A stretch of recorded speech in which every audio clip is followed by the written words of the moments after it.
À la une ce soir, la finale tant attendue de la CAN 2015. Les éléphants de Côte d'Ivoire rencontrent les Black Stars du Ghana. Pour ce qui est du dossier du dimanche, nous allons nous intéresser aux plantes médicinales. Environ 80% des Africains les utilisent.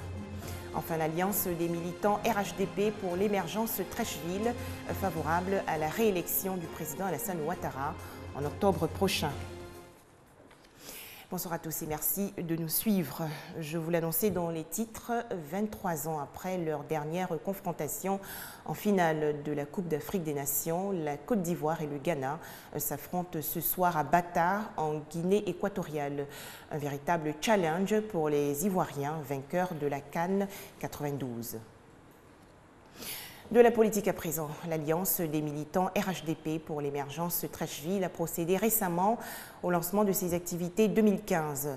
L'occasion également de réaffirmer son soutien pour la réélection du président Alassane Ouattara en octobre prochain.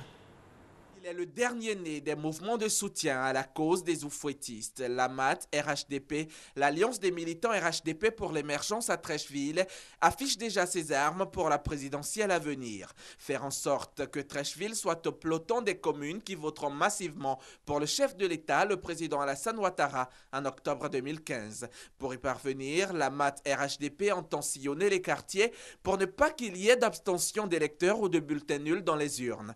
Paix, fraternité, union et vivre ensemble, des mots dont veut se servir la MAT RHDP pour aboutir à une élection plus apaisée, preuve de la maturité démocratique du pays et de ses habitants. Pourquoi la cible de la MAT RHDP demeure la base et non les leaders eux-mêmes? Simplement parce que, comme elle le dit, tout chef-d'œuvre repose sur un pilier et le pilier de la réussite du président Alassane Ouattara reste sa population. C'est pourquoi il ne faut pas laisser se lézarder le mur RHDP.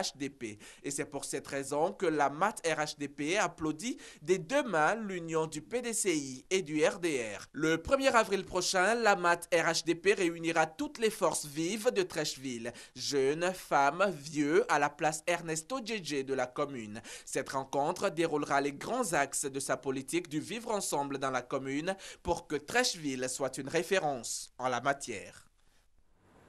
C'était un commentaire de Hamza Diaby. Les États-Unis et la Chine veulent investir en Côte d'Ivoire. Une délégation d'opérateurs économiques américains et chinois était récemment à Bouaké, dans la région de Gbeke. Ce séjour pour s'imprégner des réalités sur le terrain et bien sûr des perspectives d'investissement. Les explications de Charles Tatou de RTI Bouaké. Des investisseurs chinois et américains s'intéressent à la région de Gbeke. Ils viennent d'y effectuer pour la 3e fois une visite de prospection. Plusieurs structures et chantiers de la région ont été visités, notamment les unités industrielles et le marché de gros. De même, les investisseurs et leurs hôtes se sont rendus à Yomian-Kwassikro dans la sous-préfecture de Diabo. Ici, il a été question de voir de plus près le barrage aménagé pour le riz et le champ de manioc de 200 hectares réalisé par les populations de Gombo dans la sous-préfecture de Guébonois. Avec toutes ces visites, ils ont pu observer les potentialités de la région et les opportunités qui peuvent s'offrir à eux. Nous sommes beaucoup intéressés par la Côte d'Ivoire. Nous allons ouvrir un réseau de commerce économique ici en Côte d'Ivoire. Beaucoup de projets qui sont déjà bouclés, dont le montage financier a été déjà fait. Il s'agit notamment de la reprise de la piscine municipale de Bouaké et du zoo. Le premier groupe qui est arrivé va rénover la piscine de Bouaké. Mais en plus de reprendre la piscine, le zoo, ils vont faire autour de cela un complexe hôtelier. Il y a également l'intérêt marqué pour la rénovation de l'hôtel Harmattan. Un dîner gala marqué par des échanges de présents entre les autorités locales et leurs hôtes a mis fin au séjour des investisseurs étrangers. Comment améliorer la culture du cocotier dans la région des Grands Ponts? Comment également lutter contre la maladie du cocotier à Jacquesville? Des questions au centre d'une rencontre qui s'est tenue récemment à Jacquesville. Les détails avec Thérèse Yoboué. Les planteurs de coco de Grand Laou dans la région des Grands Ponts connaissent des difficultés liées à une mystérieuse maladie qui détruit leurs champs. Plus de 3000 hectares ont déjà été décimés par cette maladie du cocotier. Face à cette situation, Le président du conseil régional des Grands Ponts, Joseph Gabriel Yassé, a décidé de voler au secours des planteurs. Pour ce faire, il a invité Roland Bordet, expert à la coopération scientifique internationale sur le développement agricole et agroalimentaire des régions de Montpellier. L'expert français a instruit les populations sur les nouvelles orientations et techniques agricoles appropriées qui rendent plus résistantes et productives de nouvelles variétés de cocotiers. En marge de cette cérémonie, le président du conseil régional a procédé à la remise de matériel médical à l'hôpital général de Jacquesville. Montant du don, 16 500 000 francs. Le directeur de l'hôpital, Guillaume Akbessesso, a réceptionné les dons. Les travaux en finition de la nouvelle brigade de gendarmerie de Jacquesville, œuvre du conseil régional, ont été visités. Ces nouveaux bâtiments permettront aux gendarmes de travailler dans de meilleures conditions. On va découvrir à présent ensemble les coulisses du monde des sociétés secrètes, et cela à travers un roman à suspense intitulé 1 million d'euros pour 48 heures. Cette quatrième œuvre de l'écrivain ivoirien Samuel Denis relate l'histoire d'un jeune homme en quête d'argent facile. 1 million d'euros pour 48 heures, une incursion dans un monde maléfique loin de tout repère moral et doublée d'un parfum de conscientisation.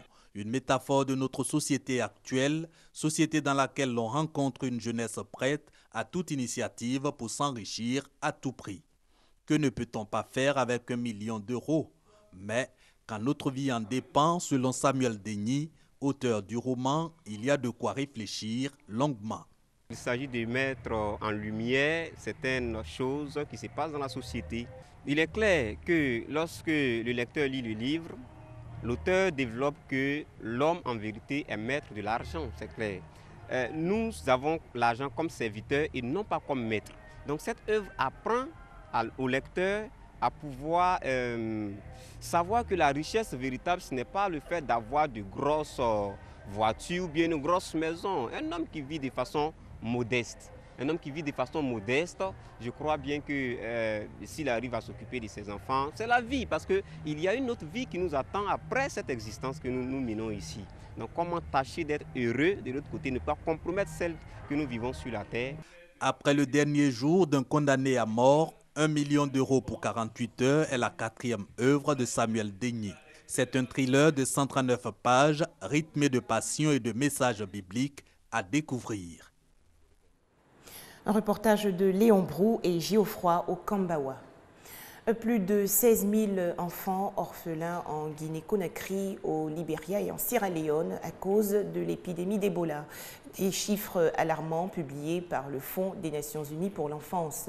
Selon le document, la plupart de ces enfants ont été pris en charge par leur communauté et seulement 3% ont dû être placés hors de leur famille élargie. Nouvelle attaque de Boko Haram aujourd'hui dans le sud-est du Niger. Les islamistes ont fait exploser une bombe, au moins 1 mort et 10 blessés. Le Guatemala touché par une importante éruption volcanique. Le Fuego a projeté hier un épais nuage de cendres qui a recouvert plusieurs villes du pays. Les autorités guatémaltèques ont donc publié une mise en garde au trafic aérien. À présent, le dossier du dimanche.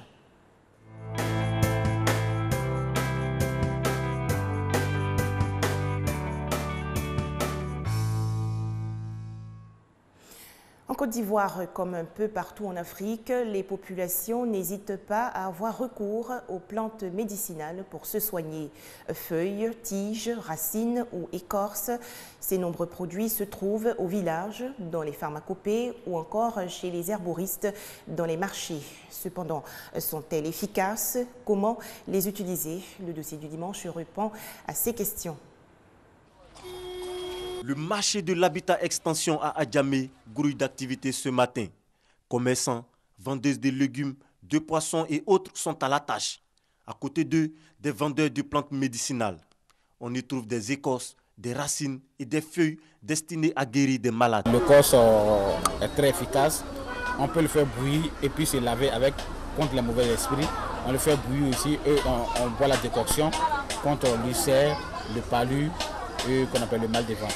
Ça, c'est contre la constipation. Quelqu'un qui a des difficultés pour aller à la selle, lorsque vous êtes constipé, vous faites bouillir et vous buvez un verre le matin, un verre le soir. Les médicaments, il y a ceux qui soignent et puis il y a ceux qui protègent contre le mauvais esprit. L'utilisation des plantes pour se soigner, plus qu'une habitude pour bon nombre de personnes, c'était y ont mis toute leur confiance. C'est indigène, c'est africain. Nous, au village, c'est ça qu'on utilise. Ça guérit. Peut-être les vaccins. Sinon, toute maladie, je fais recours toujours aux plantes. Je retrouve la santé à partir des plantes quand je tombe malade. Pour d'autres personnes, les plantes vendues sur le marché ne sont pas forcément efficaces. La médecine traditionnelle est une médecine un peu vieille. Nous sommes dans les temps modernes et surtout avec ce temps de maladie, la médecine traditionnelle de nos jours n'est pas trop adaptée. Avec les plantes, on n'arrive pas à faire de diagnostic véritable. Donc, il est favorable de se rendre à l'hôpital avec plus d'analyse. On peut savoir de quoi vous souffrez. C'est mieux que d'aller consulter les plantes parce que c'est vieillissant maintenant, on peut le dire. Aujourd'hui, la vieille pratique s'est modernisée. On parle désormais de médecine traditionnelle ou de naturothérapie. La médecine traditionnelle et la médecine moderne sont dans une logique de complémentarité. Quand la médecine moderne, qu'on appelle, affiche ses limites, et à partir de là, la médecine traditionnelle peut prendre le pas à ce niveau-là. Nous avons tous les éléments que nous voulons dans les plantes qui peuvent efficacement traiter des maladies dites incurables. Nous avons des pathologies comme l'hypertension artérielle. Nous avons les hépatites dans toutes leurs formes, les différentes sortes de cancers. Donc la médecine traditionnelle a des plantes vraiment très efficaces pour pouvoir soigner toutes ces pathologies. Nous avons des molécules dans des plantes et c'est ces molécules que nous utilisons pour pouvoir concevoir des médicaments. Et il faut comprendre que 80% de la population aujourd'hui recourt à la médecine traditionnelle. Donc c'est une médecine traditionnelle vraiment incontournable, une médecine de proximité. La médecine traditionnelle a donc évolué. Se soigner avec les plantes sans l'avis d'un tradipraticien est un risque. Une vendeuse de feuilles n'est pas un tradipraticien. Donc, ces personnes même qui vont vers ces vendeuses de feuilles s'exposent à des problèmes, puisque celles-mêmes qui vendent ces plantes-là ne connaissent pas parfaitement ce que ces plantes font. Elle ne connaît pas parfaitement les vertus thérapeutiques de ces plantes. En Côte d'Ivoire, près de 1500 espèces de plantes médicinales et plus de 8000 tradipraticiens sont identifiés selon le programme national de la promotion de la médecine traditionnelle. 5 millions de malades sont suivis et traités grâce à cette médecine. Ce n'est donc pas étonnant que le gouvernement ivoirien ait intégré cette ancienne pratique dans son système sanitaire.